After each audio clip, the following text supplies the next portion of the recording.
قال الله تعالى في الكتاب العزيز الحكيم أعوذ بالله السميع العليم من الشيطان الرجيم بسم الله الرحمن الرحيم يا أيها الذين آمنوا كونوا قوامين لله شهداء بالقسط ولا يجرمنكم شنآن قوم على ألا تعدلوا اعدلوا هو أقرب للتقوى واتقوا الله إن الله خبير بما تعملون صدق الله العلي العظيم وصدق وبلغ رسوله النبي الكريم ونحن على ذلك من الشاهدين الشاكرين والعاقبة للمتقين والحمد لله رب العالمين. സ്നേഹം നിറഞ്ഞ സത്യവിശ്വാസികളായ സഹോദരി സഹോദരന്മാരെ, പ്രപഞ്ചനാഥനായ അള്ളാഹുവിൻ്റെ വിധിവിലക്കുകൾ അതിലംഘിക്കാതെ വ്യക്തിജീവിതത്തെയും കുടുംബജീവിതത്തെയും സാമൂഹിക ജീവിതത്തെയും മുന്നോട്ട് നയിക്കണമെന്ന് ആദ്യമായി എന്നോടും പിന്നീട് നിങ്ങളെയും വസിയത്ത് ചെയ്യുകയാണ്, ഉപദേശിക്കുകയാണ്. ജീവിതത്തിലുടനീളം അള്ളാഹു സുബ്ഹാനഹു വ തആലയുടെ നിയമ നിർദ്ദേശങ്ങൾ അനുസരിച്ച് ജീവിക്കുവാനും അവസാനം പൂർണ്ണമായ ഈമാനോടുകൂടി ലോകത്ത് നിന്ന് വിട പറയുവാനും നാളെ അവൻ്റെ ജന്നാത്തുൽ ഫിർദൗസിൽ അംബിയാ മുർസലീങ്ങളോടൊപ്പം സന്തോഷം കഴിഞ്ഞുകൂടുവാനുമുള്ള തൗഫീഖ് നൽകി അർഹമുർ-റഹീമീനായ റബ്ബ് നമ്മെല്ലാവരെയും എല്ലാ അർത്ഥത്തിലും അനുഗ്രഹിക്കുമാറാകട്ടെ. നമുക്കറിയാം, നാം പല ഘട്ടത്തിൽ പറഞ്ഞു പോയിട്ടുള്ളൊരു കാര്യമാണ്, നമ്മുടെ ചാനലുകൾ അവരുടെ നീട്ടിപ്പിടിച്ച കോലുമായി അവർ ആളുകളുടെ ഇടയിലേക്ക് വരുന്നത് സത്യത്തിലുള്ള വാർത്തകൾ ജനങ്ങളിൽ എത്തിക്കണം, സമൂഹത്തിൽ സമാധാനവും സ്വസ്ഥതയും ഒക്കെ ഉണ്ടാക്കണം, സൃഷ്ടിക്കണം എന്ന ഒരു സദ്വിചാരത്തിലല്ല. പ്രത്യേകിച്ച് മുസ്ലിം പണ്ഡിതന്മാരുടെ അടുക്കലേക്ക് ചാനലുകാർ ആ കോലുമായി ചെല്ലുന്നത് എന്തെങ്കിലും ഒരു സെൻസേഷണലായിട്ടുള്ള വാർത്ത ഉണ്ടാക്കണം, അതുപോലെ അതല്ലെങ്കിൽ ഒരു കോൺട്രവേഴ്സി ഉണ്ടാക്കണം, ഒരു വിവാദം ഉണ്ടാക്കണം, അങ്ങനെ തങ്ങളുടെ ചാനലുകൾക്ക് റീച്ച് കൂട്ടണം, അങ്ങനെ വെടക്കാക്കി തനിക്കാക്കണം എന്ന് പറയുന്ന ഒരു ലക്ഷ്യം മുൻനിർത്തിയാണ്. അല്ലാതെ സമൂഹത്തിൽ സമാധാനവും സ്വസ്ഥതയൊക്കെ ഉണ്ടാക്കുക എന്ന ലക്ഷ്യത്തിൽ, വാർത്തയുടെ നിജസ്ഥിതി ജനങ്ങളിൽ എത്തിക്കുക എന്ന ലക്ഷ്യത്തിലല്ല അവർ ആ പണി ചെയ്യുന്നത് എന്നതാണ് ഒരു വസ്തുത. നമ്മുടെ ഒത്തിരി അനുഭവങ്ങൾ നമ്മൾ ഈ മിമ്പറിൽ പല ഘട്ടത്തിൽ അത് പറഞ്ഞു പോയിട്ടുള്ളതാണ്. ഇപ്പോൾ ഇത് പറയാനുള്ള ഒരു പ്രധാന കാരണം, കഴിഞ്ഞ 30-ാം തീയതി, ജനുവരി 30-ാം തീയതി സമകാലീന മലയാളം എന്ന് പറയുന്ന ഒരു യൂട്യൂബ് ചാനൽ, സമകാലീന മലയാളം എന്ന് പറയുന്നത് ദ ന്യൂ ഇന്ത്യൻ എക്സ്പ്രസ് ഗ്രൂപ്പിൻ്റെ ഒന്നാണ് ഈ സമകാലീന മലയാളം എന്ന് പറയുന്നത്. സമകാലീന മലയാളത്തിൽ ഈ 30-ാം തീയതി ഒരു വീഡിയോ അവർ അപ്ലോഡ് ചെയ്തിരുന്നു. മറ്റൊന്നുമല്ല, നമ്മുടെ കാന്തപുരം AP അബൂബക്കർ മുസ്ലിയാരുടെ മകൻ അബ്ദുൽ ഹക്കീം അസ്ഹരിയുമായിട്ടാണ് നടത്തുന്ന, സമകാലീന മലയാളത്തിൻ്റെ ആളുകൾ നടത്തുന്ന ഒരു ഇൻ്റർവ്യൂ ആണ് അപ്ലോഡ് ചെയ്തിട്ടുള്ളത്. അത് യഥാർത്ഥത്തിൽ 2025 മെയ് മാസം 4-ാം തീയതി ദ ന്യൂ ഇന്ത്യൻ എക്സ്പ്രസിൻ്റെ എക്സ്പ്രസ് ഡയലോഗ് എന്ന് പറയുന്ന പരിപാടിയിൽ നടത്തിയ ഇൻ്റർവ്യൂ ആണ് അവർ. സുനിത വില്യംസ്, നമുക്കറിയാം, ISS-ൽ പോയ, ഇൻ്റർനാഷണൽ സ്പേസ് സെൻറ്ററിൽ പോയ, സ്പേസ് സ്റ്റേഷനിൽ പോയ സുനിത വില്യംസ് കേരളത്തിൽ വന്ന ഒരു പശ്ചാത്തലത്തിൽ അവരത് റീപ്ലഗ് ചെയ്യാണ്, വീണ്ടും അത്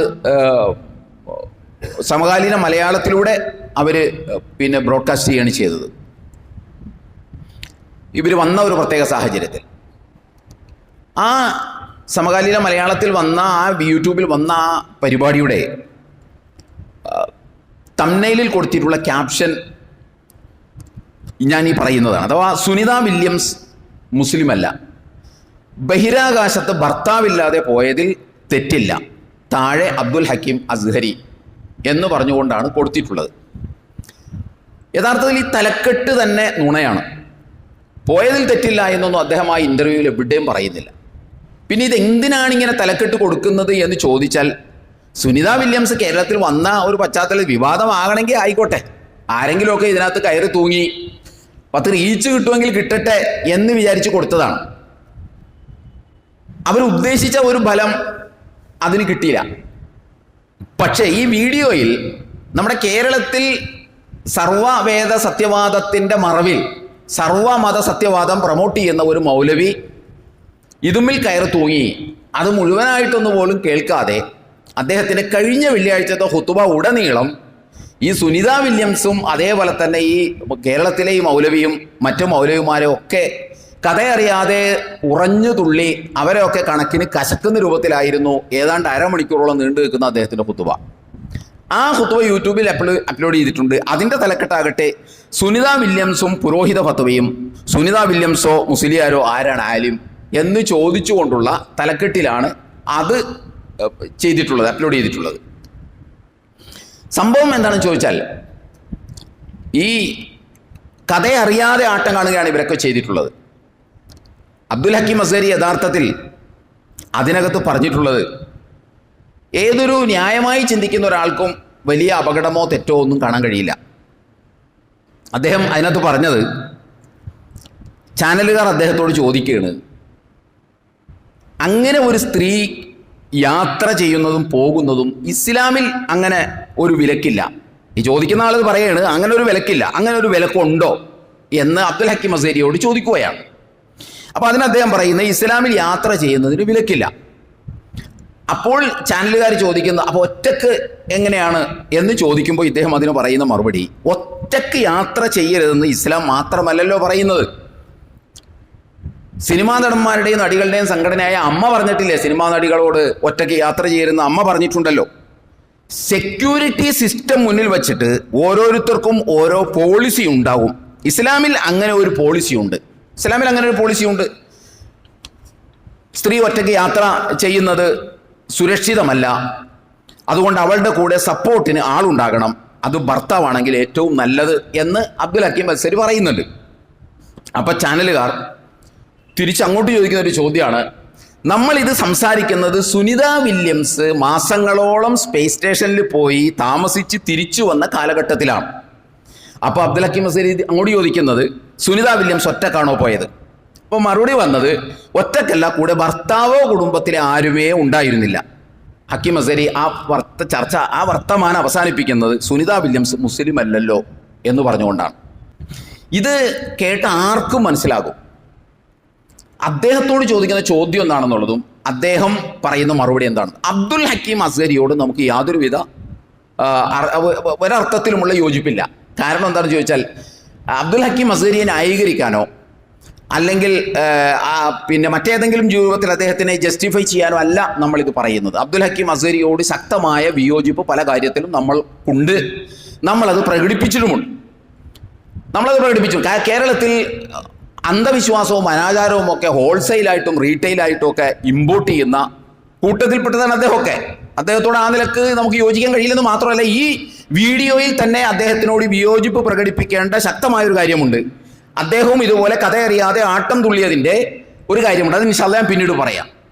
പക്ഷേ ഒരു കാര്യം പറയുമ്പോൾ അയാളോട് നമുക്ക് സംഘടനാപരമായിട്ടോ അതല്ലെങ്കിൽ മറ്റേതെങ്കിലും അർത്ഥത്തിലോ വിയോജിപ്പുണ്ട്, വിരോധമുണ്ട് എന്ന കാരണത്താൽ അയാൾ പറയുന്നതിനെ എല്ലാം തെറ്റായിട്ട് കാണുക എന്ന് പറയുന്ന ഒരു സമീപന രീതി നമ്മൾ ആരും സ്വീകരിക്കരുത്. ഞാനിപ്പോൾ ഇവരെ തിരുത്താനല്ല, ഇത് നമ്മുടെ മുമ്പിൽ ഞാനിത് പറയുന്നത്. നമ്മളെ സംബന്ധിച്ചിടത്തോളം നമ്മൾ നീതിപൂർണമായി വേണം സംസാരിക്കാൻ. നമുക്ക് സംഘടനകൾ ഉണ്ടാകാം, നമുക്ക് താല്പര്യങ്ങൾ ഉണ്ടാകാം, നമുക്ക് ആഗ്രഹങ്ങൾ ഉണ്ടാകാം. പക്ഷെ നമ്മൾ ഒരു വിഷയത്തെ സമീപിക്കുമ്പോൾ നീതിപൂർവം വേണം സംസാരിക്കാൻ. വിശുദ്ധ ഖുർആൻ 6-ാം അധ്യായം സൂറത്ത് അൻആമിൽ അല്ലാഹു സുബ്ഹാനഹു വ തആല പറയുന്നു, 153-ാം വചനത്തിൽ അല്ലാഹു പറയുന്ന ഒരു കാര്യമുണ്ട്, ഇദാ ഖുൽതും ഫഅദ്ലു വലൗ കാന ദാ ഖുർബ. നിങ്ങൾ സംസാരിക്കുമ്പോൾ നീതിപൂർവം സംസാരിക്കണം. വലൗ കാന ദാ ഖുർബ, അത് നിങ്ങളുടെ ബന്ധുക്കളുടെ കാര്യത്തിലാണെങ്കിലും ശരി, നിങ്ങൾ നീതിപൂർവം സംസാരിക്കണം. കാര്യലാഭത്തിനു വേണ്ടി വിഷയത്തെ ഡിസ്റ്റോർട്ട് ചെയ്യരുത്, വളച്ചൊടിക്കരുത് എന്ന് അല്ലാഹു സുബ്ഹാനഹു വ തആല പറയുന്നുണ്ട്. ഞാൻ ആമുഖത്തിലും ഓതി വെച്ച ആയത്ത് അതാണ്. നമ്മൾ പല ഘട്ടത്തിൽ പറഞ്ഞു പോയിട്ടുള്ള, ഒരുപക്ഷെ ഒരുവിധമുള്ള ആളുകളെല്ലാം എൻ്റെ ഖുതുബ സ്ഥിരം കേൾക്കുന്ന ആളുകളെ സംബന്ധിച്ചിടത്തോളം ഒരുപക്ഷെ കാണാതെ പഠിക്കാനിടയുള്ള ഒരായത്ത് കൂടിയാണത്. യാ അയ്യുഹല്ലദീന ആമനൂ കൂനൂ ഖവ്വാമീന ലില്ലാഹി ശുഹദാ ബിൽ ഖിസ്ത് വലാ യജ്രിമന്നകും ശനാഅനു ഖൗമിൻ അലാ അല്ലാ തഅദിലു യഅദിലു ഹുവ അഖറബു ലിത്തഖ്വ. സത്യവിശ്വാസികളെ, നിങ്ങൾ കൂനൂ ഖവ്വാമീന ലില്ലാഹി ശുഹദാ ബിൽ ഖിസ്ത്, അല്ലാഹുവിന് വേണ്ടി നീതിക്ക് സാക്ഷിയാകണം. നിങ്ങൾ അള്ളാഹുവിൻ്റെ പേരിൽ നീതിക്ക് സാക്ഷിയാകണം. വലാ യജ്രിമന്നകും ശനാഅനു ഖൗമിൻ അലാ അല്ലാ തഅദിലു യഅദിലു. ഒരു ജനവിഭാഗത്തോടുള്ള വിരോധം, ഒരു ജനവിഭാഗത്തോടുള്ള ആശയപരമായ വിയോജിപ്പ്, ഒരുപക്ഷെ നിങ്ങൾക്ക് അവരോടാകാം, അല്ലെങ്കിൽ അവർക്ക് നിങ്ങളോടാകാം. അങ്ങനെ ഉണ്ടെങ്കിൽ പോലും നിങ്ങൾ നീതിപൂർവം മാത്രമേ ഇടപെടാൻ പാടുള്ളൂ. അയാൾ എനിക്ക് എതിരുള്ള ആളാണ്, അല്ലെങ്കിൽ അയാളെ എനിക്ക് ഇഷ്ടമല്ല, അയാൾ എൻ്റെ മതത്തിൽപ്പെട്ട ആളല്ല, അയാൾ എൻ്റെ സംഘടനയിൽപ്പെട്ട ആളല്ല, അയാൾ എന്നെ വേറെ ഏതൊക്കെ അർത്ഥത്തിൽ ഉപദ്രവിച്ചിട്ടുണ്ട് എന്ന് വരുമ്പോൾ അയാളുമായി ബന്ധപ്പെട്ട് വരുന്ന എല്ലാ വിഷയത്തിനെയും അയാൾക്കെതിരായി നോക്കിക്കാണുക എന്ന് പറയുന്നത് ഒരർത്ഥത്തിലും നീതീകരിക്കാൻ കഴിയുന്നൊരു സംഗതിയല്ല. നമസ്കരിക്കാനൊന്നും വലിയ ബുദ്ധിമുട്ടില്ല, നോമ്പെടുക്കാനൊന്നും വലിയ ബുദ്ധിമുട്ടില്ല. ഒരു പ്രശ്നത്തിന്റെ മുൻപിൽ വരുമ്പോൾ നീതിപൂർവം സംസാരിക്കുക, നീതിപൂർവം നിലപാടെടുക്കുക എന്ന് പറയുന്നത് വലിയ പ്രയാസമുള്ള കാര്യമാണ്. അത് കഴിയുമ്പോഴാണ് നമ്മൾ യഥാർത്ഥത്തിൽ ഒരു വിശ്വാസിയായി എന്ന് പറയാൻ കഴിയുള്ളൂ. അത് കഴിയുമ്പോഴാണ് നമ്മൾ യഥാർത്ഥത്തിൽ ഒരു മുത്തഖിയായി എന്ന് പറയാൻ കഴിയുള്ളൂ. അല്ല, നിസ്കരിച്ചത് കൊണ്ട് നമ്മൾ മുത്തഖിയാകും, നോമ്പ് പിടിച്ചുകൊണ്ട് നമ്മൾ മുത്തഖിയായി എന്ന് നമ്മൾ വിചാരിച്ച് നടക്കരുത്. എന്ന് വിചാരിച്ച് നോമ്പ് പിടിക്കാതെ മുത്തഖിയാകാൻ പറ്റും, നിസ്കരിക്കാതെ മുത്തഖിയാകാൻ പറ്റും എന്നല്ല ഞാൻ പറയുന്നത്. നമ്മുടെയൊക്കെ ജീവിതത്തിൽ നമ്മൾ വളരെ പ്രാധാന്യത്തോടുകൂടി നോക്കിക്കാണേണ്ട കാര്യങ്ങളിൽപ്പെട്ടതാണ് ഈ സംസാരിക്കുമ്പോൾ നീതിപൂർവ്വം വർത്താനം പറയണം. നമ്മുടെ സംഘടനക്കാരനല്ലായിരിക്കാം, അല്ലെങ്കിൽ നമ്മുടെ പാർട്ടിക്കാരനല്ലായിരിക്കാം. ഇപ്പോൾ ഈ വിഷയത്തിൽ സംഭവിച്ചത് ഒട്ടും നീതിപൂർവ്വമല്ല അദ്ദേഹം സംസാരിച്ചിട്ടുള്ളത്. ഈ വീഡിയോ മുഴുവനായിട്ട് പോലും അദ്ദേഹം കേട്ടില്ല. കാരണം അവരുടെ തലക്കെട്ട് വളച്ചൊടിച്ച തലക്കെട്ടായതുകൊണ്ട് ആ തലക്കെട്ട് കണ്ടിട്ടാണ് ഖുതുബ നിർവഹിച്ചിട്ടുണ്ടാവുക. കാരണം ഇത് മുഴുവൻ കേട്ടിരുന്നുവെങ്കിൽ അദ്ദേഹത്തെ ആ വിഷയത്തിൽ നമുക്ക് വിമർശിക്കേണ്ടി വരില്ല. കാരണം അദ്ദേഹം പറയുന്നത് എന്താണ്? അദ്ദേഹം പറയുന്നത് സ്ത്രീ സുരക്ഷയുടെ ഭാഗമായിട്ട് ഇസ്ലാമിൽ ഒരു നിയമമുണ്ട്. ആ നിയമം എന്താണെന്ന് ചോദിച്ചാൽ, ദീർഘദൂര യാത്രകൾ ചെയ്യുമ്പോൾ കൂടെ അവരുടെ സുരക്ഷിതത്വത്തിന്റെ ഭാഗമായിട്ട് അവരുടെ ഉത്തരവാദിത്തപ്പെട്ട ആളുകൾ ഉണ്ടാകണം. ഭർത്താവാണെങ്കിൽ ഏറ്റവും നല്ലത്. ഇതാണ് അദ്ദേഹം പറയുന്നത്. അദ്ദേഹം ഇസ്ലാമിലെ ഒരു നിയമമാണ് പറയുന്നത്. റസൂലുള്ളാഹി സ്വല്ലല്ലാഹു അലൈഹി വസല്ലം പറഞ്ഞ ഒരു നിയമമാണ് പറയുന്നത്. അത് പറഞ്ഞപ്പോഴാണ് ഇവർ പറയുന്നത്, സുനിത വില്യംസ് മാസങ്ങളോളം സ്പേസിൽ പോയി താമസിച്ച് ഇവിടെ തിരിച്ചു വന്ന ഈ കാലഘട്ടത്തിലാണ് നമ്മൾ ഈ പെണ്ണ് സഞ്ചരിക്കുമ്പോൾ കൂടെ ആണ് വേണം എന്ന് പറയുമ്പോൾ അദ്ദേഹം അതിന് പറയുന്ന മറുപടി അവർ മുസ്ലിം അല്ലല്ലോ എന്നാണ്. ഇദ്ദേഹം ഇവിടെ ഒരു ഫത്വ കൊടുക്കുകയല്ല ചെയ്തത്. മുസ്ലിം അല്ലല്ലോ എന്നേ പറഞ്ഞിട്ടുള്ളൂ, അല്ലാതെ അവർ മുസ്ലിം ആയില്ലാത്തതുകൊണ്ട് അവർക്ക് സ്പേസിൽ പോകാം, മുസ്ലിം സ്ത്രീകൾക്ക് സ്പേസിൽ പോകാൻ പറ്റില്ല എന്നൊന്നും അദ്ദേഹം പറഞ്ഞിട്ടില്ല. അദ്ദേഹം ഒരു ഫത്വേ അല്ല കൊടുത്തിട്ടുള്ളത്. അദ്ദേഹം സുനിത വില്യംസ് എന്ന് പറയുന്ന മുസ്ലിം അല്ലാത്ത ഒരു സ്ത്രീയെ ചൂണ്ടിക്കാണിച്ചപ്പോൾ സ്വാഭാവികമായിട്ടും അദ്ദേഹം പറഞ്ഞത് അവർ മുസ്ലിം അല്ല, അതുകൊണ്ട് ഇസ്ലാമിക നിയമങ്ങൾ അവർക്ക് ബാധകമല്ല. ഈ നിയമം മുസ്ലിമിനാണ് ബാധകമായിട്ടുള്ളത്. ഇതിലെന്താണ് തെറ്റുള്ളത്? ഞാൻ പറഞ്ഞല്ലോ, അബ്ദുൽ ഹക്കീം അസരിയോട് നമുക്ക് വിയോജിപ്പുണ്ട്. പക്ഷെ ഈ പറഞ്ഞതിൽ എന്താണ് തെറ്റുള്ളത്? അതിന് അദ്ദേഹം ഇതെടുത്തിട്ടതിന് ശേഷം ഇവിടുത്തെ മുഴുവൻ പണ്ഡിതന്മാരെയും പുരോഹിത പരീക്ഷകൾ, പണ്ഡിത കോലങ്ങൾ, തലയിൽ തലച്ചോറ് ചെതലരിച്ച തലപ്പാവുധാരികൾ, താടിക്കാർ എന്നൊക്കെ പറഞ്ഞ് ഇദ്ദേഹം ഒരു ഖുർആൻ വ്യാഖ്യാതാവ് കൂടിയാണ് എന്ന് നമ്മൾ മനസ്സിലാക്കണം. ഇദ്ദേഹത്തിന്റെ ഖുർആൻ വ്യാഖ്യാനം നമുക്ക് ലഭ്യമാണ്. ആ ഖുർആൻ വ്യാഖ്യാനം നടത്തുന്ന ഇതദ്ദേഹം ഏത് സെൻസിലാണ് പറഞ്ഞത്? സുനിത വില്യംസിന്റെ കാര്യം ചൂണ്ടിക്കാണിച്ചപ്പോൾ അവർ മുസ്ലിം അല്ലല്ലോ എന്ന് പറഞ്ഞത് അവർ മുസ്ലിം അല്ലാത്തത് കൊണ്ട് തെറ്റല്ല എന്നല്ല പറഞ്ഞത്. അവർ മുസ്ലിം അല്ലാത്തത് കൊണ്ട് ഇസ്ലാമിക നിയമങ്ങൾ അവർക്ക് ആപ്ലിക്കബിൾ അല്ല എന്നാണ് അദ്ദേഹം പറയുന്നത്. അത് മനസ്സിലാക്കാൻ ഖുർആൻ വ്യാഖ്യാനം നടത്തുന്ന വിവരമൊന്നും ആവശ്യമില്ല. അത് മനസ്സിലാക്കാൻ സാമാന്യ ബോധം മതി. പക്ഷേ ആ സാമാന്യ ബോധത്തെ മറികടന്നുകൊണ്ട് ആണ് ഇദ്ദേഹം മൗലവിമാരെയും മുസ്ലിയാക്കന്മാരെയും ഒക്കെ കശക്കി എറിഞ്ഞ് റസൂലുള്ളാഹി സ്വല്ലല്ലാഹു അലൈഹി വസല്ലം സ്ത്രീ സുരക്ഷയുടെ ഭാഗമായിട്ട് പറഞ്ഞ ഒരു നിയമത്തെ പരിഹസിക്കാനും പുച്ഛിക്കാനും തുനിഞ്ഞത്. എത്രത്തോളം എന്ന് ചോദിച്ചാൽ, അദ്ദേഹത്തിന്റെ ഖുർആൻ ഭാഷ ട്രാൻസ്ലേഷനിൽ പോലും അദ്ദേഹം ഞാൻ ഈ ഓതി വച്ച 5-ാം അധ്യായത്തിലെ 8-ാം സൂക്തം അഥവാ സൂറത്തുൽ മാഇദയിലെ 8-ാം സൂക്തത്തിന് അദ്ദേഹം കൊടുത്ത വ്യാഖ്യാനത്തോട് പോലും നീതി പുലർത്താൻ അദ്ദേഹത്തിന് സാധിച്ചിട്ടില്ല ഈ വിഷയത്തിൽ. കാരണം വർക്കൗട്ടായത് അദ്ദേഹത്തിന്റെ വിജ്ഞാനമല്ല, യുക്തിബോധമല്ല. വർക്കൗട്ടായത് മുഴുവൻ അദ്ദേഹത്തിന് മറ്റുള്ളവരോടുള്ള വിരോധവും വിദ്വേഷവുമാണ് എന്ന് പ്രകടമാകുന്ന രൂപത്തിലാണ് അദ്ദേഹം അതിൽ ഉടനീളം സംസാരിച്ചുകൊണ്ടിരിക്കുന്നത്. അദ്ദേഹം 5-ാം അധ്യായത്തിന്റെ വ്യാഖ്യാനത്തിൽ 5-ാം അധ്യായത്തിലെ 8-ാം സൂക്തത്തിന്റെ വ്യാഖ്യാനത്തിൽ അദ്ദേഹം പോലും അദ്ദേഹത്തിന്റെ വ്യാഖ്യാന ഗ്രന്ഥത്തിൽ എഴുതി വച്ചിട്ടുള്ളത് ദൈവത്തിന്റെ നാമങ്ങളിൽ ഒന്ന് നീതിയാണ്, ദൈവത്തിൽ നിന്ന് അനീതി ഉണ്ടാകില്ല എന്ന പോലെ ദൈവവിശ്വാസികളിൽ നിന്നും അനീതി ഉണ്ടാകാവതല്ല. സാമാന്യ ദൈവവിശ്വാസികളിൽ നിന്ന് അനീതി ഉണ്ടാകാൻ പാടില്ലെങ്കിൽ ഒരു ഖുർആൻ വ്യാഖ്യാതാവിന്റെ ഭാഗത്ത് നിന്ന് ഇതുപോലൊരു അനീതി ഉണ്ടാവാൻ പറ്റുമോ? അദ്ദേഹം പറഞ്ഞത് എന്താന്ന് ഏത് കൊച്ചുകുട്ടിക്കും തിരിയും. ദൈവവിശ്വാസികൾ നീതിയുടെ ഉപാസകരായിരിക്കണം. അപ്പോൾ അനീതിയുടെ കമിതാക്കൾ പിശാചിന്റെ ആരാധകരാണെന്നതിൽ തർക്കമില്ല എന്നാണ് അദ്ദേഹത്തിന്റെ ട്രാൻസ്ലേഷനിൽ എഴുതി വെച്ചിട്ടുള്ളത്. എല്ലാവിധ താല്പര്യങ്ങൾക്കും മുകളിലാവണം നീതിബോധം. സ്വന്തം താല്പര്യങ്ങൾക്കെതിരാണെങ്കിലും നീതിയുടെ പക്ഷത്ത് നിൽക്കേണ്ടതുണ്ട്. ഇതുടനീളം ശരിയാണ്. അദ്ദേഹം ആ ഖുർആൻ കമന്ററിയിൽ എഴുതിയിട്ടുള്ള മുഴുവൻ സംഗതികളും ശരിയാണ്. പക്ഷേ വിഷയത്തെ സമീപിച്ചപ്പോൾ അദ്ദേഹം എഴുതി വച്ച നീതിബോധം ആ വിഷയത്തിൽ കാണിക്കാൻ അദ്ദേഹത്തിന് കഴിഞ്ഞില്ല എന്നതാണ് ഏറ്റവും ഖേദകരമായിട്ടുള്ളത്. അദ്ദേഹത്തിന്റെ തന്നെ വാക്കുകളിൽ പറഞ്ഞാൽ പിശാചിന്റെ ആരാധകരായി അദ്ദേഹവും ആ സന്ദർഭത്തിൽ മാറിപ്പോയി എന്നുള്ളതാണ്. ഞാനിത് ഇവിടെ പറയുന്നത് എന്തിനാണെന്ന് ചോദിച്ചാൽ, നമുക്കൊക്കെ സംഭവിക്കുന്ന വീഴ്ചകളാണ്. വിഷയത്തെ സമീപിക്കുമ്പോൾ നീതിപൂർവ്വം സമീപിക്കാൻ കഴിയാതിരിക്കുക.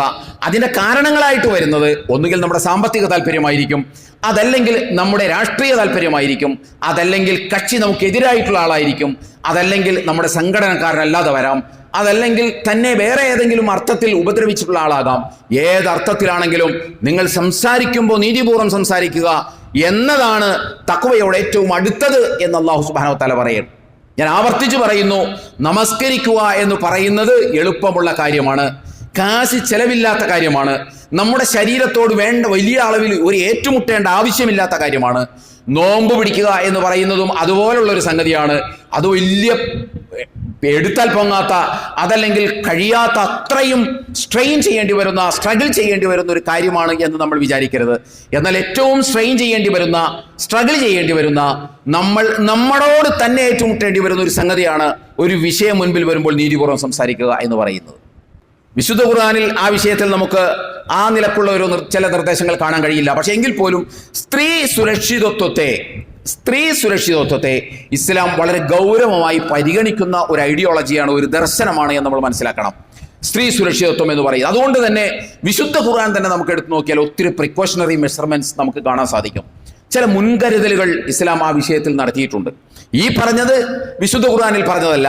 യാത്രയുടെ കൂടെ യാത്ര ചെയ്യുമ്പോൾ സ്ത്രീകൾ, പുരുഷന്മാർ ഉത്തരവാദിത്തപ്പെട്ട ആൾ വേണം, മഹ്റം വേണം എന്ന് പറയുന്നത് പിന്നെ നമുക്ക് ഖുർആനിൽ അത് സംബന്ധമായിട്ടുള്ള പരാമർശം കാണാൻ കഴിയില്ലെങ്കിലും ഖുർആനിന് പൂരകമായിട്ടുള്ള റസൂലുള്ളാഹി സ്വല്ലല്ലാഹു അലൈഹി വസല്ലമയുടെ ഒരു നിർദ്ദേശമാണ്. അതിനെ ഈ കണ്ട മാതിരി പുച്ഛിക്കാനൊന്നും തയ്യാറാകേണ്ട ഒരു കാര്യവുമില്ല. ഒരു മതമില്ലാത്തവനും മതത്തിൽ വിശ്വസിക്കുന്നവനും ഹൈന്ദവ വിശ്വാസിയും ക്രൈസ്തവ വിശ്വാസിയും ഒക്കെ സമ്മതിക്കുന്ന ഒരു കാര്യമാണ് സ്ത്രീ വലിയ സുരക്ഷിതത്വ ഭീഷണി നേരിടുന്നുണ്ട് എന്ന്. നമ്മൾ മനസ്സിലാക്കേണ്ട ഒരു സംഗതി, 1400 കൊല്ലങ്ങൾക്ക് മുമ്പ് അള്ളാഹുവിൻ്റെ റസൂൽ സല്ലല്ലാഹു അലൈഹി വസല്ലം പറഞ്ഞ ഒരു നിർദ്ദേശമാണിത്. 1400 കൊല്ലങ്ങൾക്ക് മുമ്പ്. ഈ 1400 കൊല്ലങ്ങൾക്ക് മുമ്പ് അള്ളാഹുവിൻ്റെ റസൂൽ സല്ലല്ലാഹു അലൈഹി വസല്ലം പറയുമ്പോൾ ഒരു പ്രത്യേകത നമ്മൾ മനസ്സിലാക്കേണ്ടത്, അങ്ങകലെ മണലാരണ്യത്തിൽ, വിജനമായി കിടക്കുന്ന മണലാരണ്യത്തിൽ ഒരു സ്ത്രീ ഒറ്റയ്ക്ക് യാത്ര ചെയ്യുക എന്ന് പറയുന്നത് സുരക്ഷിതത്വ ഭീഷണിയുള്ള കാര്യമാണ്. ആ സന്ദർഭത്തിൽ, ആ ഒരു കണ്ടക്സ്റ്റിലാണ് അള്ളാഹുവിൻ്റെ റസൂൽ സല്ലല്ലാഹു അലൈഹി വസല്ലം പറഞ്ഞത്, പെണ്ണ് യാത്ര ചെയ്യുമ്പോൾ കൂടെ ഉത്തരവാദിത്തപ്പെട്ട ഒരാളുണ്ടാകണം എന്ന് പറയും. ഇതിലെന്ത് തെറ്റാണുള്ളത്? ഈ 1400 വർഷം പിന്നിട്ടിട്ടും സ്ത്രീ സുരക്ഷിതത്വം നേടിയിട്ടുണ്ട് എന്ന് ആർക്കെങ്കിലും ഇവിടെ പറയാൻ പറ്റും? ദൈനംദിനം എല്ലാവരും ആശങ്കപ്പെട്ടുകൊണ്ടിരിക്കുന്നതാണ്. ഇനി മറ്റൊരു സംഗതി, 1400 കൊല്ലം മുമ്പ് പറഞ്ഞ ആ ഒരു സംഗതിയെ നമ്മൾ ഇന്നത്തെ കണ്ടക്സ്റ്റിൽ അത് വായിക്കേണ്ടതുണ്ടെന്നുള്ളൊരു വസ്തുതയാണ്. നമ്മുടെ പണ്ഡിതന്മാർ പല വിഷയത്തിലും അക്ഷരവായന നടത്തുന്നത് പോലെ, പല വിഷയത്തിലും ടെക്സ്റ്റ് മാത്രം വായിച്ച് കാര്യങ്ങൾ പറയുന്നത് പോലെ ഈ വിഷയത്തിലും ചില പ്രശ്നങ്ങൾ ഉണ്ട് എന്നുള്ളതൊരു വസ്തുത തന്നെയാണ്.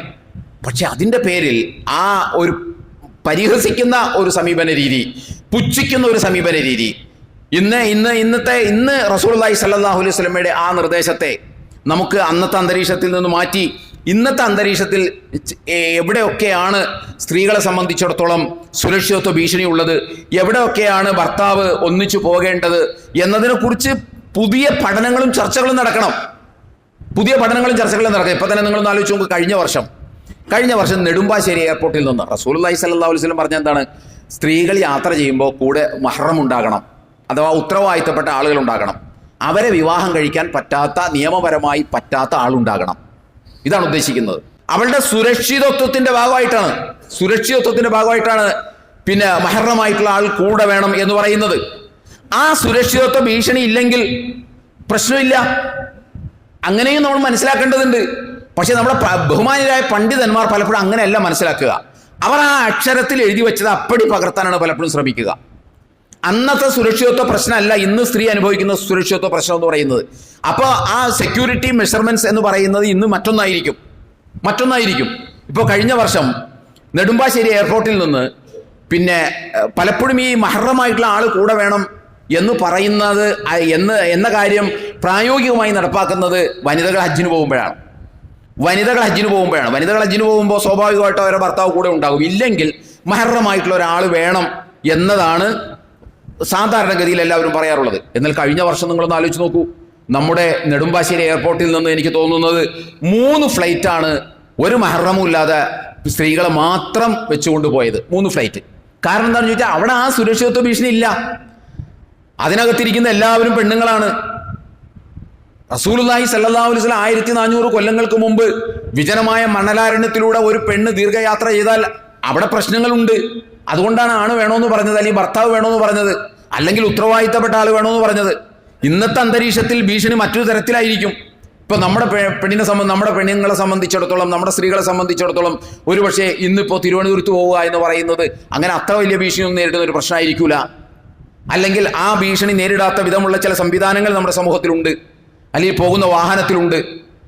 അത്തരം ഒരു സന്ദർഭത്തിലല്ല റസൂൽ ഇത് പറയുന്നത്. അതിനെ കണ്ണടച്ചാൽ, അതിനെ മാത്രമല്ല ഇസ്ലാമിലെ ഇത്തരം നിർദ്ദേശങ്ങളെ കണ്ടംപററി റീഡിംഗ് നടത്താൻ, സമകാലീനമായി വായിക്കാൻ നമ്മുടെ പണ്ഡിതന്മാർക്കും അതുപോലുള്ള ബഹുമാന്യരായ ആളുകൾക്കും സാധിക്കേണ്ടതുണ്ട്. പക്ഷെ എന്നതിൻ്റെ പേരിൽ ആ നിയമത്തിനൊരു വാലിഡിറ്റി ഇല്ല, ഇനിയിപ്പോൾ അതൊന്നും പറഞ്ഞു നടക്കുന്നതിന് അർത്ഥമില്ല എന്ന് പറയുന്നത് ശരിയായ ഒരു സമീപന രീതിയല്ല. അല്ലെങ്കിൽ അത് പറയുന്ന ഒരാളെ അതായത് ഈ ഉദ്ദേശത്തിലാണ് പറഞ്ഞത് എന്ന് മനസ്സിലാക്കാതെ കിട്ടിയ സന്ദർഭം ഉപയോഗിച്ച് അയാളുടെ തലയിലേക്ക് കയറാൻ ശ്രമിക്കുന്ന, അതും ഖുർആൻ വ്യാഖ്യാനം എഴുതിയ ഒരു മനുഷ്യൻ ഈ രൂപത്തിലൊക്കെ ഇടപെടുക എന്ന ഒരു പ്രതിപക്ഷ ബഹുമാനവും ഇല്ലാതെ ഇടപെടുക എന്ന് പറയുന്നത് അങ്ങേയറ്റം അപലപനീയമായ ഒരു കാര്യമാണ് എന്ന് നമ്മൾ മനസ്സിലാക്കണം. നമ്മുടെ ജീവിതത്തിലും നമ്മൾ ഇത് കാത്തു സൂക്ഷിക്കേണ്ടതുണ്ട്. പിന്നെ സുനിത വില്യംസിനെ സംബന്ധിച്ചിടത്തോളം ഇസ്ലാമിൽ ഒരു നിയമമേ പറയാൻ പറ്റുള്ളൂ. ഇസ്ലാമിൽ ഒരു നിയമം പറയാൻ പറ്റും. ആ നിയമത്തിന് എക്സംഷൻ എവിടെ ഉണ്ട് എന്നുള്ളത് അതാത് കാലഘട്ടത്തിലുള്ള ആളുകൾ, പണ്ഡിതന്മാർ ചർച്ച ചെയ്ത് തീരുമാനിക്കേണ്ടതാണ്. അല്ലാതെ റസൂലുള്ളാഹി സ്വല്ലല്ലാഹു അലൈഹി വസല്ലം പറയുന്ന സമയത്ത് സ്പേസ് സ്റ്റേഷനിൽ പോകുന്ന കാര്യമോ സ്പേസിൽ പോകുന്ന കാര്യമോ ഒന്നും അവിടെ ചർച്ച ചെയ്യേണ്ട കാര്യമില്ല. പൊതുവിൽ ഒരു നിയമമാണ്, അതെല്ലാ നിയമത്തിനുണ്ട്. നമസ്കരിക്കുന്നത് എങ്ങനെയാണെന്ന് ചോദിച്ചാൽ ഒരു നിയമവും ഇല്ലേ? നമസ്കരിക്കുന്നത് എങ്ങനെയാണ്? നമസ്കരിക്കുന്നത് ഒളു എടുക്കണം. ഒളു എങ്ങനെയാണ്? വെള്ളവും കൊണ്ടാണ്. അതുപോലെ തന്നെ നമസ്കരിക്കുന്നത് എങ്ങനെയാണ്? ലൊഹറാണെന്നുണ്ടെങ്കിൽ 4 റക്അത്താണ്. അത് ഇസ്ലാമിലൊരു നിയമമാണ്. ഈ നിയമത്തിന് ചില ഇളവുകളില്ലേ? നിയമത്തിന് ഇളവുകളുണ്ടല്ലോ. അതെപ്പോഴാ? അത് വെള്ളമില്ലാതാകുമ്പോൾ പിന്നെ വെള്ളവും കൊണ്ടല്ല ഒളു എടുക്കേണ്ടത്, തയമ്മും ചെയ്യേണ്ടത്. ദീർഘദൂര യാത്രയിലാണെങ്കിൽ ലൊഹർ 4 റക്അത്തല്ല നമസ്കരിക്കേണ്ടത്, 2 റക്അത്ത് നമസ്കരിക്കാം. ലൊഹറും അസറും അസറിന്റെ സമയത്ത് നമസ്കരിക്കുന്നതിന് പകരം ലൊഹറിന്റെ സമയത്ത് 2 റക്അത്തും ആ സലാം വീട്ടിയതിന് ശേഷം അസറിലെ 2 റക്അത്തും കൂടി ഒന്നിച്ച് നമസ്കരിക്കാം. ഒരു ഇഖാമത്തിന്റെ ഒരു ഗ്യാപ്പ് കൊടുത്താൽ മതി, ഒന്നിച്ച് നമസ്കരിക്കാം. അത് ഇളവാണ്. ആ ഇളവുണ്ട്, നമസ്കാരത്തിൽ അടക്കമുണ്ട്. പക്ഷെ നിയമം പറയുമ്പോൾ എന്താ പറയാൻ പറ്റുക? നിയമം പറയുമ്പോൾ ഒളു എടുക്കേണ്ടത് വെള്ളവും കൊണ്ടാണ്. അതുപോലെ തന്നെ നമസ്കരിക്കേണ്ടത് 4 റക്അത്താണ് ലൊഹറാണെങ്കിൽ. അസറാണെങ്കിൽ 4 റക്അത്താണ്. മഗ്രിബ് 3 റക്അത്തിനല്ലേ പറയാൻ പറ്റുള്ളൂ. നിയമം പറയുമ്പോൾ നിയമമേ പറയാൻ പറ്റുള്ളൂ, ഇളവുകൾ വേറെ പരിഗണിക്കേണ്ടതാണ്. ഇവിടെ അള്ളാഹുവിന്റെ റസൂൽ സല്ലല്ലാഹു അലൈഹി വസല്ലം സ്പേസിൽ പോകുമ്പോൾ കൂടെ ഭർത്താവ് പോകണമെന്ന് റസൂൽ പറഞ്ഞിട്ടില്ല. റസൂലിന്റെ മുമ്പിൽ അങ്ങനെ ഒരു ഇഷ്യൂ ഇല്ല. അത് എത്രത്തോളം പ്രായോഗികമാണ് എന്ന് ചിന്തിക്കേണ്ടത് നമ്മളാണ്, നമ്മുടെ പണ്ഡിതന്മാരാണ്. അതെ, അബ്ദുൽ ഹക്കീം അസരിയും സ്പേസിന്റെ കാര്യം സംസാരിച്ചിട്ടില്ല.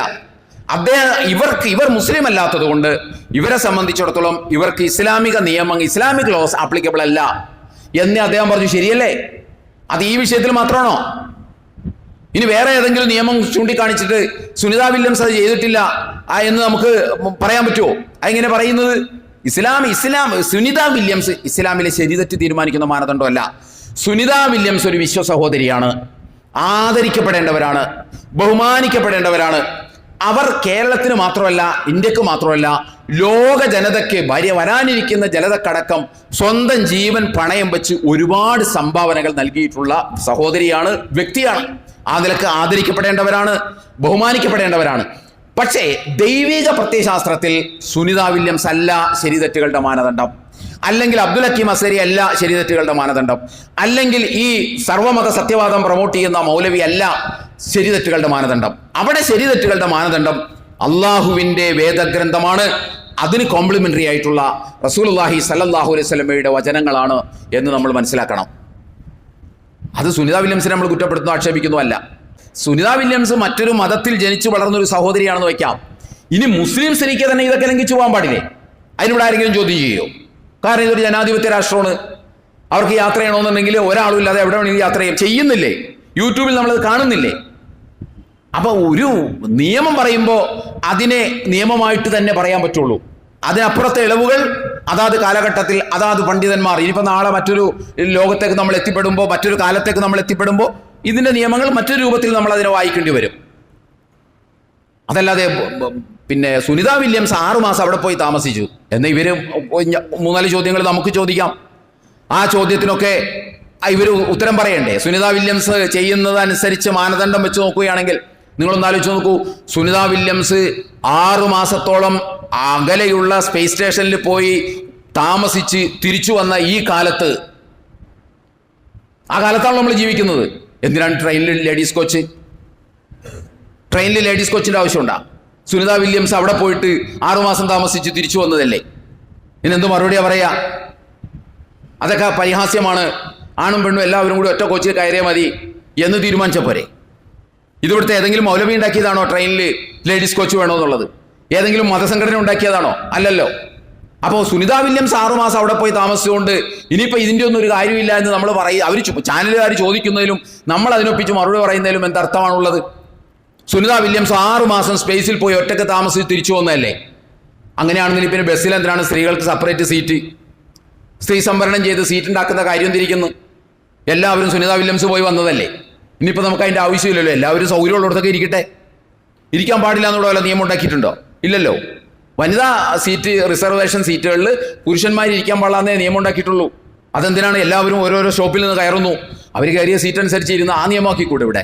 എന്താക്കാത്തത്? സുനിത വില്യംസ് 6 മാസം സ്പേസിൽ പോയി തിരിച്ചു വന്നതല്ലേ? ആ കാലത്തല്ലേ നമ്മൾ ജീവിക്കുന്നത്. എന്തിനാണ് ട്രാൻസ്പോർട്ട് ബസ്സിലെ കണ്ടക്ടർ സീറ്റിൽ പുരുഷന്മാർ ഇരിക്കാൻ പാടില്ല എന്ന് പറയുന്നത്? കണ്ടക്ടർ പെണ്ണാണെങ്കിൽ ആ പെണ്ണിൻ്റെ തൊട്ടിപ്പുറത്തുള്ള സീറ്റിൽ പുരുഷന്മാർ ഇരിക്കുന്ന കുറ്റകരമാണ്. സുനിത വില്യംസ് അത്രയും ദൂരം പോയി ഒറ്റയ്ക്ക് 6 മാസം താമസിച്ച് തിരിച്ചു വന്നുകൊടുത്ത് ഒരു ബസ്സിലെ കണ്ടക്ടർക്ക്, സ്ത്രീ കണ്ടക്ടറുടെ തൊട്ടടുത്ത് പുരുഷന്മാർക്ക് ഇരിക്കാൻ പാടില്ല എന്ന് പറഞ്ഞാൽ എന്താ രീതി? എന്ത് ന്യായമാണ്? ആ കാലത്തല്ലേ നമ്മൾ ജീവിക്കുന്നത്. അതൊന്നും ഇവർ ചോദിക്കാത്തത്? ഈ മുസ്ലിം പണ്ഡിതന്മാരുടെ അടുത്തേക്ക് വരുമ്പോൾ മാത്രം ഇവർക്ക് ഒരുപാട് നിയമങ്ങളും ഒരുപാട് ചോദ്യങ്ങളും വരുന്നത് എവിടെ നിന്നാണ്? 6 മാസത്തോളം സുനിത വില്യംസ് അങ്ങകലെയുള്ള സ്പേസ് സ്റ്റേഷനിൽ പോയി ഒറ്റയ്ക്ക് താമസിച്ച് തിരിച്ചു വന്നതല്ലേ? അതിനുള്ള ശക്തി ആ പെണ്ണിനുണ്ടല്ലോ. അങ്ങനെയാണെന്നുണ്ടെങ്കിൽ ലോകകപ്പ് ആണും പെണ്ണും കൂടി നടത്തിയ എന്താ കുഴപ്പം? ഇവിടെ എന്ത് ചെയ്യും? ലോകകപ്പ് ആണുങ്ങൾ മാത്രം നടത്തേണ്ട കാര്യം തിരിക്കുന്നു. പെണ്ണും മനുഷ്യനാണ്, പെണ്ണും കളിക്കുന്നുണ്ട്. പെണ്ണ് സ്പേസിൽ പോയി 6 മാസം താമസിച്ച് തിരിച്ചു വന്നതാണ്. അതുകൊണ്ട് ഇനി മുതൽ ലോകകപ്പ് രണ്ടുപേരും കൂടി ഒന്നിച്ചായിരിക്കും. എന്നെന്തേ തീരുമാനിക്കാത്തത്? ഇസ്ലാമികമായ ഒരു നിയമം പറയുമ്പോഴേക്കും ഇത് സ്വാതന്ത്ര്യം അടിച്ചമർത്തുന്നതാണ്, ഇത് പഴഞ്ചനാണ് എന്ന് ഖുർആൻ വ്യാഖ്യാനം എഴുതുന്ന മൗലവിമാർക്ക് വരെ തോന്നി തുടങ്ങുന്ന ഒരു കാലത്താണ് നമ്മൾ ജീവിക്കുന്നത്.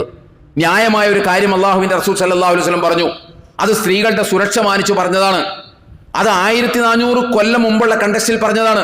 പുതിയ കണ്ടക്സ്റ്റിൽ അത് എങ്ങനെ റീഡ് ചെയ്യണമെന്നുള്ളത് പണ്ഡിതന്മാർ തീരുമാനിക്കേണ്ടതാണ്. എവിടെയൊക്കെ അതിനകത്ത് ഇളവുകൾ ഉണ്ടാകും എന്നുള്ളത്. അല്ലാതെ എറണാകുളത്ത് പോകുമ്പോഴേക്കും ഭർത്താവിനും കൂട്ടി പോകണം എന്നതൊന്നുമല്ല. ഇനി നാളെ സ്പേസിൽ ഒരു മുസ്ലിം സ്ത്രീ പോകുന്നു എങ്കിൽ അവിടെ മറ്റൊരു നിയമമായിരിക്കും ആപ്ലിക്കബിൾ ആയിട്ടുണ്ടാവുക. കാരണം എന്ന് വെച്ചിട്ടുണ്ടെങ്കിൽ അവിടെ പിന്നെ സ്പേസിൽ പോകണം. അപ്പൊ അതുകൊണ്ട് ഇസ്ലാമിൽ ഭർത്താവ് വേണമെന്നുണ്ട്, അതുകൊണ്ട് എൻ്റെ ഭർത്താവിനെ കൂടി സ്പേസിൽ കൊണ്ടുപോകണം എന്ന് പറയുന്നതല്ല. അതിന്റെ മറ്റു മാർഗം എന്തെന്നൊന്ന് ആലോചിക്കണം. അത് ആ വിഷയത്തിൽ മാത്രമല്ല. സ്പേസിൽ പോയ ഒരാൾ നമസ്കരിച്ചിട്ടുണ്ട്, സ്പേസ് സ്റ്റേഷനിൽ പോയ ഒരാൾ നമസ്കരിച്ചിട്ടുണ്ട്. ആ നമസ്കാരം എങ്ങോട്ട് തിരിഞ്ഞായിരിക്കും? നമസ്കാരം എങ്ങോട്ടാന്ന് ചോദിച്ചാൽ നമ്മളെന്താ മറുപടി പറയാ? പടിഞ്ഞാട്ട് തിരിഞ്ഞ് കഅബക്ക് നേരെ തിരിഞ്ഞു നിൽക്കണമെന്നാണ്. സ്പേസ് സ്റ്റേഷനിൽ പോയ ഒരാളെ എങ്ങോട്ടാണ് തിരിഞ്ഞു നിൽക്കുന്നത്? അപ്പൊ നമസ്കാരത്തിന് പോലും അവിടെ വേറൊരു നിയമമാണ് ഉണ്ടാവുക. സുജൂദിന് പോലും അവിടെ വേറൊരു നിയമമാണ് ഉണ്ടാവുക. അവിടെ നമ്മൾ ഈ പായ വിരിച്ച് സുജൂദ്, നമ്മളിങ്ങനെ തൂണ് പോലെ ഇങ്ങനെ നിന്ന് കൈകെട്ടി സുജൂദും ചെയ്യാൻ പറ്റും സ്പേസ് സ്റ്റേഷനിൽ പറ്റൂല. അവിടെ കൈവിട്ട് നിന്ന് പറന്നു പോകും. ആ ഒരു കോലത്തിലാണ്. അപ്പൊ എവിടെയെങ്കിലും കെട്ടിപ്പിടിച്ച് നിന്നിട്ട് വേണം അള്ളാഹ്ക്ക് സുജൂദ് ചെയ്യാൻ പോലും. ആ അവസ്ഥയാണ് സ്പേസ് സ്റ്റേഷനിലുള്ളത്. നിയമം പറയുമ്പോൾ, നമസ്കാരത്തിന്റെ നിയമം പറയുമ്പോൾ സ്പേസ് സ്റ്റേഷനിലെ നിയമം അല്ല പറയുക. നമസ്കാരത്തിന്റെ നിയമം പറയുമ്പോൾ നാട്ടിൽ ജനങ്ങൾ ഭൂമിയിൽ ചെയ്യേണ്ട നിയമമാണ് പറയുക. ആ നിയമത്തെ എടുത്തുകൊണ്ടുപോയിട്ട് സ്പേസ് സ്റ്റേഷനിൽ വെച്ച് പരിശോധിച്ചാൽ അത് ശരിയാവില്ല. ഈ ഒരു ബോധം എല്ലാവർക്കും ആവശ്യമുണ്ട്. അപ്പൊ അത്തരം വിഷയങ്ങളിൽ സംസാരിക്കുമ്പോൾ നീതിപൂർവ്വം സംസാരിക്കാൻ നമുക്ക് സാധിക്കേണ്ടതുണ്ട്. അതാണ് ഇത് പറയാനാണ് ഞാൻ ഇതൊക്കെ പറഞ്ഞത്. നീതിപൂർവ്വം സംസാരിക്കാൻ ഖുർആൻ വ്യാഖ്യാനം എഴുതുന്ന ആളുകൾക്ക് പോലും കഴിയുന്നില്ല എന്ന് വരുമ്പോൾ നമ്മളൊക്കെ എത്രമാത്രം ഗൗരവം ആ വിഷയത്തിൽ നൽകേണ്ടതുണ്ട്. ഇവരൊന്നും ചിന്തിക്കുന്നത് ബുദ്ധി കൊണ്ടല്ല, ഇവരൊന്നും ചിന്തിച്ചത് യുക്തി കൊണ്ടല്ല, ഇവരൊക്കെ ചിന്തിച്ചത് വൈകാരികമായിട്ടാണ്, വിരോധം മനസ്സിൽ സൂക്ഷിച്ചുകൊണ്ടാണ്. അതാണ് അവിടെ വർക്കൗട്ടായത് എന്നാണ് നമുക്ക് ആ വിഷയത്തിൽ പറയാനുള്ളത്. അത് നമ്മൾ ഇത് എല്ലാം കൂടി കണക്ട് ചെയ്ത് ഞാൻ സൂചിപ്പിച്ചു എന്ന് മാത്രമേ ഉള്ളൂ. ഇനി ഇതേ അബ്ദുൽ ഹക്കീം അസരി തന്നെ കഥ അറിയാതെ ആട്ടം കാണുന്നുണ്ട്. അദ്ദേഹത്തിനോട് അതേ ചാനലുകാർ തന്നെ അതേ സമയത്ത് ചോദിക്കുന്ന ഒരു ചോദ്യമുണ്ട്. അതെന്താണെന്ന് ചോദിച്ചാൽ, ചാനലുകാർ ചോദിക്കുന്ന ഇതാണ്: മുനവ്വർ അലി തങ്ങൾ ഒരു ഇന്റർവ്യൂവിൽ ചില കാര്യങ്ങൾ പറഞ്ഞു. അത് കോട്ട് ചെയ്തുകൊണ്ടാണ് ഇവർ പറയുന്നത്. മുനവ്വർ അലി തങ്ങൾ അദ്ദേഹത്തിന്റെ ഒരു ഇന്റർവ്യൂവിൽ അദ്ദേഹം പറയുന്നത്, നമ്മുടെ ഈ കാലഘട്ടത്തിൽ ഫാസിസത്തെ എതിരിടാൻ വേണ്ടി ജമാഅത്തെ ഇസ്ലാമി അടക്കമുള്ള സംഘടനകളൊക്കെ ചേർന്ന് നിൽക്കണം. ഇത് മുനവ്വർ അലി, ബഹുമാന്യനായ മുസ്ലിം ലീഗിന്റെ അഖിലേന്ത്യാ സെക്രട്ടറി ആയിട്ടുള്ള മുനവ്വർ അലി തങ്ങൾ ഒരു ഇന്റർവ്യൂവിൽ പറഞ്ഞതാണ്.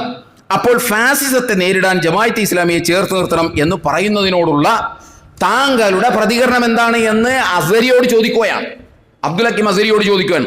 കേട്ടപാടെ അസരി പറയുന്ന മറുപടി അതൊരു ഫാസിസ്റ്റ് തന്ത്രമാണെന്നാണ്. പറഞ്ഞത്. അപ്പൊ ചാനലുകാരൻ തിരിച്ചു ചോദിച്ചു, ഏത് തങ്ങൾ പറഞ്ഞത്? തങ്ങൾ പറഞ്ഞിട്ടുണ്ടെങ്കിൽ ആ പറഞ്ഞത് ഫാസിസ്റ്റ് തന്ത്രമാണ്, സമസ്തയുടെ നയം എന്ന് പറയുന്നത് സുന്നികൾ വേറിട്ട് നിൽക്കണം എന്നാണ് മറുപടി പറഞ്ഞത്. സ്ഥലകാല ബോധമുള്ള ഏതൊരു മനുഷ്യനും അറിയാം ഇതും കഥ അറിയാതെ ആടെയാണ് പുള്ളി ചെയ്തത്. അതാ ഞാൻ പറഞ്ഞത്, അസരിയോട് നമുക്ക് പൂർണ്ണമായി യോജിപ്പിന്റെ അടിസ്ഥാനത്തിലാണ് ഇത് പറഞ്ഞത്. നീതിപൂർവമായി വർത്തമാനം പറയണം എന്ന ഈ രണ്ടുപേരും പണ്ഡിതന്മാരാണ്. അതിലൊരാൾ ഖുർആൻ ട്രാൻസ്ലേഷൻ എഴുതിയ ഒരാളാണ്, മറ്റേയാൾ ഇന്ത്യയിൽ കേരളത്തിൽ അറിയപ്പെടുന്ന ഒരു പണ്ഡിതനാണ്. രണ്ടുപേരുടെയും ഈ ചോദ്യങ്ങൾക്ക് നേരെയുള്ള ഈ ചോദ്യങ്ങൾ തങ്ങളുടെ നേരെ വന്നപ്പോൾ അവരുടെ തലച്ചോറ് വർക്കൗട്ട് ചെയ്തത് അവർ പഠിച്ച ഇസ്ലാമിക വിജ്ഞാനത്തിന്റെയും നീതിബോധത്തിന്റെയും ഭാഗമായിട്ടല്ല, മറിച്ച് സംഘടനാ വിരോധത്തിന്റെ ഭാഗമായിട്ടും സംഘടനാ വിയോജിപ്പിന്റെ ഭാഗമായിട്ടാണ് അവർ സംസാരിച്ചത്. അങ്ങനെ അബ്ദുൽ ഹക്കീം അസരി അതിന് പറയുന്ന മറുപടി, അത് ബഹുമാന്യനായ മുനവ്വർ അലി തങ്ങൾ പറഞ്ഞത് ഫാസിസ്റ്റ് തന്ത്രമാണെന്നാണ്. എങ്ങനെയാണ് ഫാസിസ്റ്റ് തന്ത്രമെന്ന് പറയുക? മുനവ്വർ അലി തങ്ങൾ അതൊരു മതപരമായ നിയമം എന്നുള്ള നിലക്ക് പറഞ്ഞതല്ല. നമ്മളിപ്പോ ജീവിക്കുന്ന ഒരു ഫാസിസ്റ്റ് കാലത്ത് ഒരു പൊളിറ്റിക്കൽ സ്ട്രാറ്റജി എന്നുള്ള നിലക്ക്, രാഷ്ട്രീയമായ തന്ത്രം എന്നുള്ള നിലക്ക്, പ്രായോഗിക സമീപനം എന്നുള്ള നിലക്ക് മുനവ്വർ അലി തങ്ങൾ പറഞ്ഞതാണത്. അല്ലാതെ മതപരമായ ഒരു നിയമം പറഞ്ഞതല്ല. അതുപോലും തിരിച്ചറിയാൻ ഇവർക്ക് കഴിയണില്ല. ഇന്ന് സാമാന്യബോധമുള്ള സംഘടനകൾക്കതീതമായി പാർട്ടികൾക്കതീതമായി എല്ലാവരും ഇന്ന് വിശ്വസിക്കുന്ന ഒരു കാര്യമുണ്ട്. മുസ്ലിം സമൂഹം അടക്കമുള്ള ദലിത് ന്യൂനപക്ഷങ്ങൾ അതിശക്തമായ പ്രതിസന്ധി, വെല്ലുവിളി നേരിട്ടുകൊണ്ടിരിക്കുന്നു. മുനവ്വർ അലി തങ്ങളും അതിൽ പറയുന്ന അതാണ്. എല്ലാവരും വെല്ലുവിളി നേരിട്ടുകൊണ്ടിരിക്കുന്നു. അതുകൊണ്ട് ഇവരാരെയും ശത്രുപക്ഷത്ത് നിർത്തി പോകുന്നത് ശരിയല്ല എന്ന് ഞങ്ങൾ തീരുമാനിച്ചിട്ടുണ്ട്, അല്ലെങ്കിൽ ഞങ്ങളുടെ നിലപാട് അതാണ് എന്നാണ് മുനവ്വർ അലി തങ്ങൾ പറയുന്നത്. ഞാൻ പറയുന്നത് ജമാഅത്തെ ഇസ്ലാമിയുടെ കാര്യമായതുകൊണ്ടല്ല. ഏതൊരു സംഘടനക്കാരനാണെങ്കിലും ശരി അവരെ ഒക്കെ ചേർത്ത് നിർത്തി പോകേണ്ട ഒരു സോഷ്യോ പൊളിറ്റിക്കൽ സിറ്റുവേഷനിലാണ് നമ്മൾ ഉള്ളത്. എത്രത്തോളം എന്ന് ചോദിച്ചാൽ എക്സ് മുസ്ലിങ്ങളെ വരെ ചേർത്ത് നിർത്തി പോകേണ്ട ഒരു ഘട്ടത്തിലാണുള്ളത്. കാരണം വംശീയ വിരോധം എന്ന് പറയുന്നത് മുസ്ലിം വിരോധമാണ്, അല്ലാതെ സംഘടനാ വിരോധമല്ല. ഓരോ മുസ്ലിങ്ങളെയും അവിടെ നിന്നും ഇവിടുന്നും SIR നിന്ന് വെട്ടിമാറ്റുന്നതും അതുപോലെ തന്നെ ഇക്കറഴിച്ച് നോക്കുന്നതും ഈ മുജാഹിദുകാരനാണോ ജമാഅത്തെ ഇസ്ലാമിക്കാരനാണോ സുന്നിയാണോ എന്ന് നോക്കാനല്ല, ഇപ്പം മുസ്ലിം ആണോ എന്ന് നോക്കാനാണ്. മുസ്ലിം സ്വത്വത്തോടാണ് അവർക്ക് എതിർപ്പ്, മുസ്ലിം വംശത്തോടാണ് അവർക്ക് എതിർപ്പ്. ആ വംശീയ വിരോധം ആളിക്കത്തിച്ച് അത് വലുതാക്കി അതിലൂടെ അധികാരം നിലനിർത്താൻ ശ്രമിക്കുന്ന ആളുകൾക്ക് നേരെ ന്യൂനപക്ഷങ്ങൾ, മുസ്ലിം ജമാഅത്തെ ഇസ്ലാമിയോ മുജാഹിദോ അല്ല, എല്ലാ ന്യൂനപക്ഷങ്ങളും ഒന്നിച്ചു നിൽക്കേണ്ട സന്ദർഭത്തിലാണുള്ളത്. ലിയാഖത്ത് അലിയുടെ ഒരു ഇന്റർവ്യൂവിൽ നിങ്ങൾക്ക് കാണാൻ സാധിക്കും. ലിയാഖത്ത് അലി എന്ന് പറഞ്ഞാൽ എക്സ് മുസ്ലിമാണ്. അദ്ദേഹത്തിന് ഒരു ഇന്റർവ്യൂവിൽ അയാൾ പറയുന്നൊരു കാര്യമുണ്ട്. അഥവാ സംഘപരിവാറിന്റെ കീഴിൽ നിന്ന് വേണം എനിക്ക് ഇസ്ലാം വിമർശനം നടത്താൻ കഴിയൂ എന്നൊരവസ്ഥ വന്നാൽ ഞാൻ മുസ്ലിമാകും. ഞാൻ ഇപ്പൊ എക്സ് മുസ്ലിമാണ്, ഞാൻ ആ സമയത്ത് ഇസ്ലാമിലേക്ക് തിരിച്ചു പോകും. അതെന്റെ റിലീജിയസ് ഡിസിഷൻ അല്ല, അതെന്റെ പൊളിറ്റിക്കൽ ഡിസിഷനാണ്, എന്റെ രാഷ്ട്രീയ തീരുമാനമാണ് എന്ന് അദ്ദേഹം പറയുന്നു. അയാൾക്ക് പോലുമുള്ള വെളിവ് പണ്ഡിതന്മാരെന്ന് പറയുന്ന ആളുകൾക്ക് ഇല്ലാതെ പോയി. അയാൾക്ക് പോലും തോന്നി അത്തരം ഒരു ഘട്ടം വന്നാൽ മുസ്ലിം ആകണം. അവിടെ പിന്നെ വേറെ എക്സ് മുസ്ലിമാണോ അല്ലാത്ത മുസ്ലിമാണോ പണ്ടുകാലം പോലുള്ള മുസ്ലിമാണോ എന്നൊന്നും നോക്കേണ്ട കാര്യമില്ല എന്ന് അയാൾക്ക് പോലും തോന്നി. കാരണം അത്രയും സെൻസിറ്റീവായിട്ടുള്ള ഒരു രാഷ്ട്രീയ സാഹചര്യത്തിലാണ് മുസ്ലിം സമൂഹം കടന്നു പോകുന്നത്. അവിടെ എല്ലാവരെയും ചേർത്ത് പിടിച്ചു കൊണ്ടുപോകണമെന്ന് പറയുമ്പോൾ അതൊരു ഫാസിസ്റ്റ് തന്ത്രമാണെന്ന് പറയണമെങ്കിൽ അസാമാന്യമായ തൊലിക്കട്ടി വേണം എന്ന് നമ്മൾ മനസ്സിലാക്കണം. നമ്മൾ അങ്ങനെയും ചിന്തിക്കാൻ പാടില്ല. നമുക്ക് സംഘടനാപരമായ അഭിപ്രായ വ്യത്യാസങ്ങളൊക്കെ ഉണ്ടാവും. പക്ഷെ ഫാസിസത്തെ നേരിടുമ്പോൾ വിശുദ്ധ ഖുർആനിൽ അതിന് ധാരാളം ഉദാഹരണങ്ങൾ നമുക്ക് കാണാൻ കഴിയും. സുപ്രധാനമായ ഘട്ടത്തിൽ എല്ലാവരുമായി സഹകരിക്കേണ്ടതിന്റെ ആവശ്യകതയെക്കുറിച്ച് ഖുർആൻ പറയുന്നത് നമുക്ക് കാണാൻ കഴിയും. 5-ാം അധ്യായം സൂറത്തുൽ മാഇദ 2-ാമത്തെ സൂക്തം. ഇസ്ലാമിലെ വളരെ മർമ്മപ്രധാനമായിട്ടുള്ള ഒരു തത്വമാണ് അല്ലാഹു സുബ്ഹാനഹു വ തആല പറയുന്നത്. വതആവനു അലൽ ബിർരി വതഖ്വ വലാ തആവനു അലൽ ഇസ്മി വൽ ഉദ്വാൻ. നിങ്ങൾ നന്മയുടെയും തഖ്വയുടെയും കാര്യത്തിൽ എല്ലാവരുമായി സഹകരിക്കണം. അനീതിയുടെയും അധർമ്മത്തിന്റെയും അന്യായത്തിന്റെയും കാര്യത്തിൽ നിങ്ങൾ നിങ്ങളുടെ ആളുകളായിട്ട് പോലും സഹകരിക്കാൻ സന്നദ്ധമാകരുത്. ഇത് ഇസ്ലാമിലെ അടിസ്ഥാനപരമായ ഒരു പോളിസിയാണ്, ഒരു തത്വമാണ്. ഇത് പറയുന്ന ഒരു കണ്ടക്സ്റ്റ് കൂടി നമ്മൾ മനസ്സിലാക്കണം. ഒന്നാന്തരം ശത്രുക്കളുടെ കാര്യം പറഞ്ഞു വച്ചതിന് ശേഷമാണ് അല്ലാഹു പറയുന്നത് കാര്യങ്ങൾ ഇങ്ങനെയൊക്കെ ആണെങ്കിലും നന്മയുടെ കാര്യത്തിൽ നിങ്ങൾ എല്ലാവരുമായിട്ട് സഹകരിക്കണം. മസ്ജിദുൽ ഹറാമിൽ നിന്ന് അള്ളാഹുവിന്റെ റസൂലിനെയും അനുയായികളെയും കയറാൻ പറ്റില്ല എന്ന് പറഞ്ഞ് തിരിച്ചയച്ച ഇസ്ലാമിന്റെ ശത്രുക്കളോടുള്ള സമീപനത്തെ കുറിച്ചാണ് അല്ലാഹു സുബ്ഹാനഹു വ തആല ഇവിടെ സംസാരിക്കുന്നത്. അവരോട് പോലും നന്മയുടെ കാര്യത്തിൽ നിങ്ങൾ ഒന്നിച്ചു നിൽക്കണം എന്ന് പറയുന്നു. എന്ന് മാത്രമല്ല, ആ വചനം അല്ലാഹു സുബ്ഹാനഹു വ തആല അവസാനിപ്പിക്കുന്നത് പോലും ഇന്നല്ലാഹ അദാബുൻ ഷദീദ് എന്ന് പറഞ്ഞുകൊണ്ടാണ്. അള്ളാഹു കഠിനമായി ശിക്ഷിക്കുന്നവനാണ്. എന്തിന് ഇത്തരം ഘട്ടങ്ങളിൽ ഒന്നിച്ച് നന്മയുടെ കൂടെ നിന്നില്ലെങ്കിൽ അവരെ അല്ലാഹു സുബ്ഹാനഹു വ തആല കഠിനമായി ശിക്ഷിക്കുമെന്നാണ് പറയുന്നത്. കഠിനമായി ശിക്ഷിക്കുമെന്ന്. സോഫ്റ്റായിട്ടല്ല അല്ലാഹു സംസാരിക്കുന്നത്, സോഫ്റ്റായിട്ടല്ല പറയുന്നത്. നമ്മുടെ ഭാഷയിൽ അവിടെ അല്ലാഹ് പ്രത്യേകിച്ചൊന്നും പറയേണ്ട കാര്യമില്ല. നന്മയിൽ സഹകരിക്കുക, തിന്മയിൽ സഹകരിക്കണ്ട എന്ന ഒരു ഒഴുക്കം മട്ടിൽ പറഞ്ഞ പോരെ. ആ ഒഴുക്കം മട്ടിൽ മനസ്സിലാക്കാതിരിക്കാനാണ് അല്ലാഹു സുബ്ഹാനഹു വ തആല അത് പറഞ്ഞ് അവസാനിക്കുമ്പോൾ ഇന്നല്ലാഹ അദാബുൻ ഷദീദ്, നിങ്ങൾ ഇങ്ങനെ സഹകരിച്ചില്ല എങ്കിൽ അള്ളാഹു നിങ്ങളെ കഠിനമായി ശിക്ഷിക്കുമെന്ന് പറയുന്നത്. അത് ചെറിയ കാര്യമല്ല.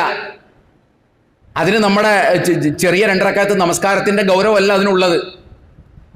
അത് നമ്മൾ അങ്ങനെ മനസ്സിലാക്കി പോകരുത്. അല്ലെങ്കിൽ 10 ദിക്റുകളുടെ ഗൗരവമല്ല അതിനുള്ളത്.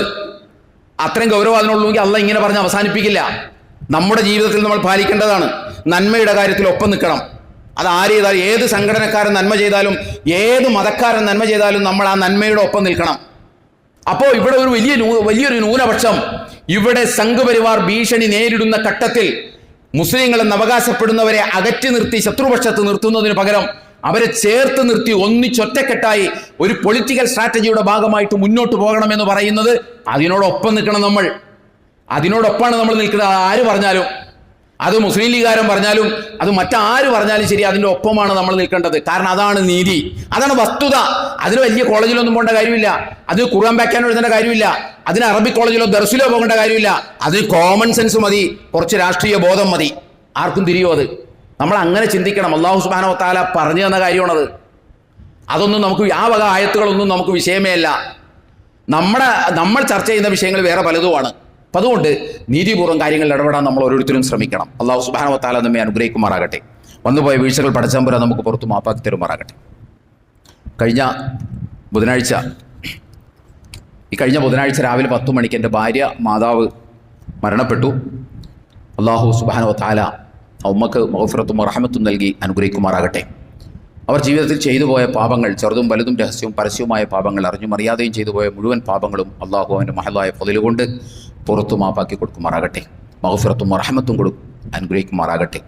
അവരുടെ ബർസഖി ജീവിതത്തെ അല്ലാഹു സുബ്ഹാനഹു വ തആല ഐശ്വര്യപൂർണ്ണമാക്കി കൊടുക്കുമാറാകട്ടെ. അവരുടെ വേർപാടിൽ വേദനിക്കുന്ന കുടുംബാംഗങ്ങൾക്ക് അല്ലാഹു സുബ്ഹാനഹു വ തആല സമാധാനവും സ്ഥൈര്യവും നൽകി അനുഗ്രഹിക്കുമാറാകട്ടെ.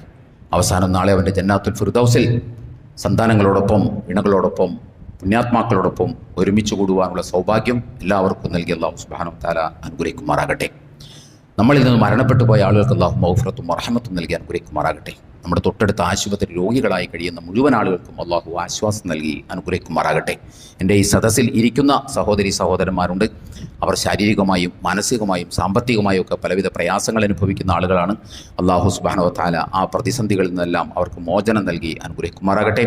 അഖൂലു ഖൗലി ഹാദാ വസ്തഗ്ഫിറുല്ലാഹ ലി വലക്കും വലിജമീഇൽ മുസ്ലിമീന വൽ മുഅ്മിനീന അജ്മഈന ഫസ്തഗ്ഫിറുഹു ഇന്നഹു ഹുവൽ ഗഫൂറുർ റഹീം.